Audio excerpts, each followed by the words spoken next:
বিকেল হলেই মনটা ইচ্ছে করে কি খাই, তাই আজ বানিয়ে ফেললাম চিকেন 65। এটা বানানোর জন্য প্রথমে চিকেনের পিসগুলোকে ছোট ছোট করে কেটে ওতে নুন ও লেবুর রস মাখিয়ে রেখে দিতে হবে 30 মিনিট। আপনারা চাইলে ভিনিগারও ইউজ করতে পারেন। তারপর ওতে আদা, রসুন, কাঁচা লঙ্কার পেস্ট, ডিম, গোলমরিচ গুঁড়ো, কর্নফ্লাওয়ার দিয়ে মাখিয়ে নিতে হবে।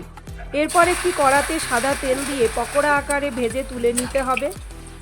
তারপর ওই ভাজা তেল একটু কমিয়ে নিয়ে ওতে শেজওয়ান সস, গোলমরিচ গুঁড়ো দিয়ে চিকেনের পিসগুলি দিয়ে নেড়ে মাখিয়ে নিতে হবে।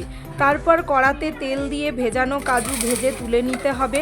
এরপর ওই তেলের মধ্যে কারি পাতা, শুকনো লঙ্কা ফোড়ন দিয়ে সয়া সস দিয়ে চিকেনগুলো দিয়ে নেড়ে ওতে টমেটো সস ও গ্রিন চিলি সস দিয়ে মাখিয়ে নিয়ে ওর উপর থেকে ভাজা কাজু ছড়িয়ে নিয়ে গরম গরম পরিবেশন করুন চিকেন 65।